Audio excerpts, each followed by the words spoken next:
reading English and interpretation of what is written in English are two different things. Honorable Speaker, moving on, the Honorable Oudo, in his submission, again was asking how will Chang'an brewers, or rather he asked that many of his, many constituents who are Chang'an brewers, and posed the question that what mechanism will be there to collect this money, and I think it's the same question that the Honorable Opio and I was asking, what mechanism will be there to collect this money as directed by the court. And Honorable Speaker, it is indeed true, as the Honorable Otiende Omolo has submitted, that it is the courts that said we are not levying this tax to a certain section of Kenyans.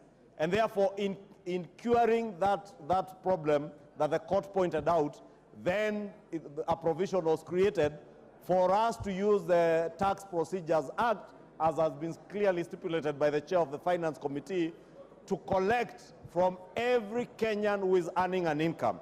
And Honorable Speaker, whether you are a farmer, whether you are a Chang'an brewer, and maybe to Honorable Oudo, it is brewers, not Chang'an brewers, because Chang'an brewing is an illegitimate trade that I don't know whether there is a way of collecting taxes from a legitimate trade. But for any person who is involved in legitimate earning of an income, they shall be obligated to pay this under the Tax Procedures Act. And Honorable Speaker, there are fears that, like the Honorable John Badis has said, that KRA will harass people. KRA is a tax collector, not an agent for harassing Kenyans. And they will collect the taxes that are due from Kenyans in the manner provided for in law. Finally, Honorable Speaker, and I think is also an issue that you addressed when I think Honorable Junet or somebody else objected to the beginning of the debate on the question that appears on the memorandum of objects and reasons for this bill. Honorable Speaker, you put it so well that the memorandum is a storyline describing what the proposer of the bill thinks of his bill. And at the point we formulated this bill as a proposer, it was my thinking that it will not affect county governments because it was a money bill that was designed to collect taxes, Honorable Speaker. But I have since been informed and guided even by the Speaker when the two speakers consulted and agreed that this bill does concern counties. Honorable Speaker, I am certain if and when this House dispenses with this bill, it will certainly be on its way to the Senate, and I have been in consultations with the leader of majority in the Senate. They are indeed waiting for this bill in the Senate. Order majority. Yes, Honorable Kajwang. Mr. Speaker, the majority leader raises a very interesting issue, which we need to investigate as a House on how bills are done and are published. Mr. Speaker, if a bill is styled to be a bill not concerning counties, and thereafter the proposer discovers that indeed it concerns counties, should this bill be printed afresh and published? Should it be debated in the manner in which it appears to be? This raises a legitimate... Mr. Speaker, Order, I'll cut you there. The matter you are raising was actually raised here by your leader, the minority leader, and he prosecuted it very effectively, and the chair ruled on it. One, that the Speaker of the House and the Speaker of the Senate are satisfied and concur that this is a bill concerning counties. Two, that whatever is in the memorandum is something that will not find itself in the body of the law when you pass it. Three, that at committee stage you can amend anything, including the memorandum, to expunge any offending words that tend to indicate either impliedly or expressly that the bill does not concern counties, because it does. And it was all agreed by both sides that this bill concerns counties, and from here it will go to the Senate. So if you had been here when Wandai was contributing, you wouldn't have raised that point of order.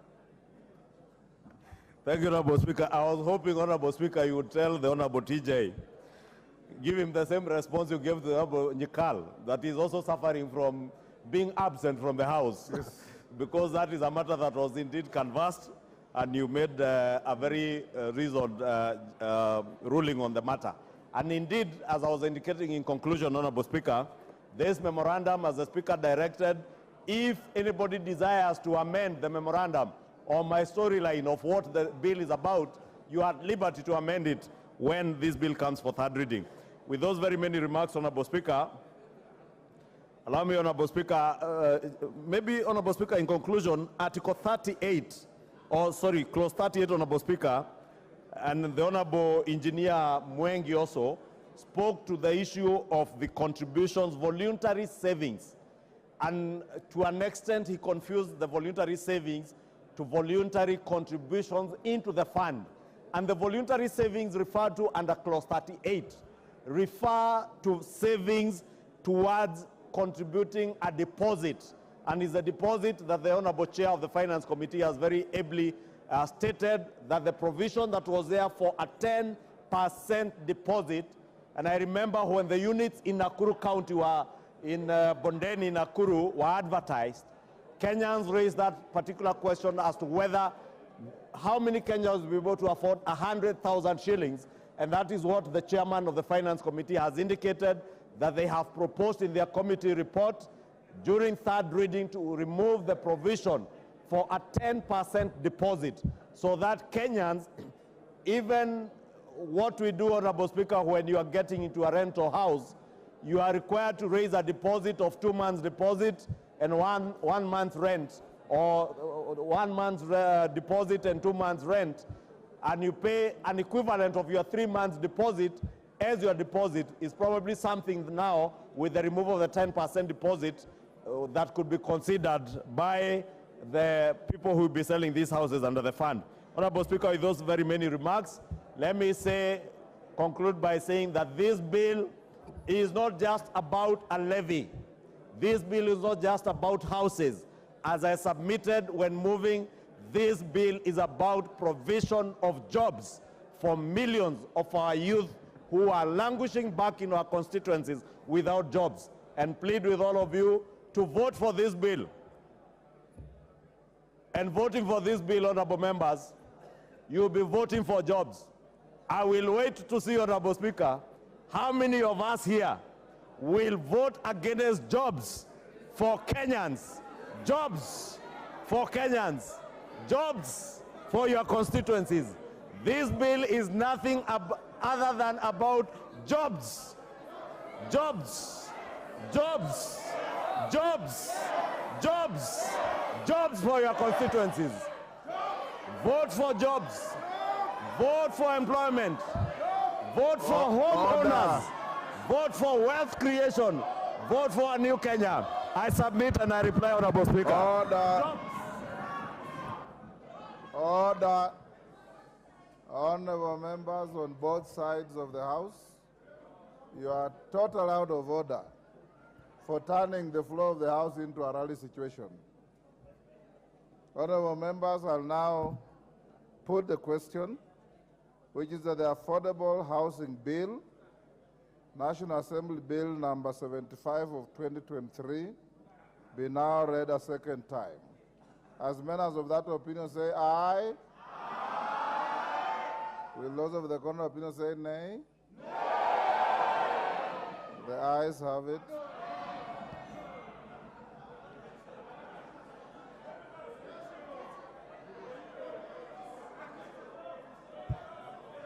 Take your seats.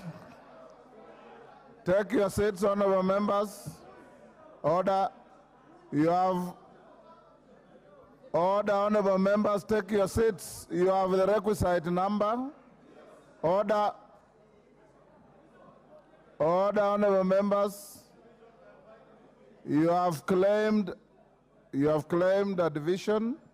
You have the requisite number. Before we ring the bell, allow me to acknowledge in the Speaker's gallery, order, the presence of Solian Girls High School from Eldama Ravine in Baringo. We can now ring the division bell for 5 minutes.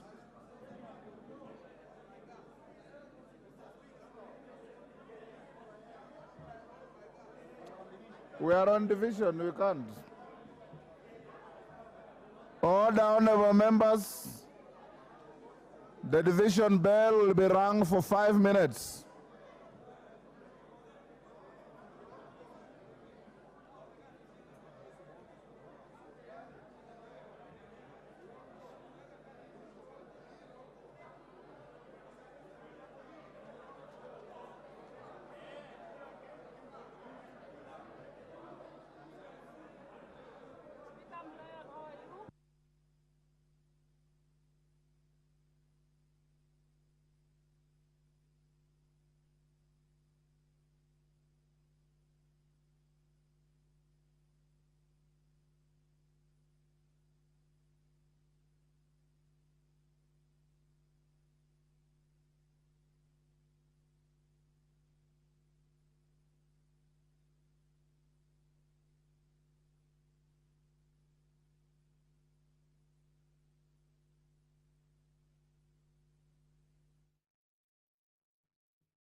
The division bell is currently on at the National Assembly. This division bell has been ordered by the Speaker of the National Assembly, Honorable Moses Wetangula, for the House to take account of members in support of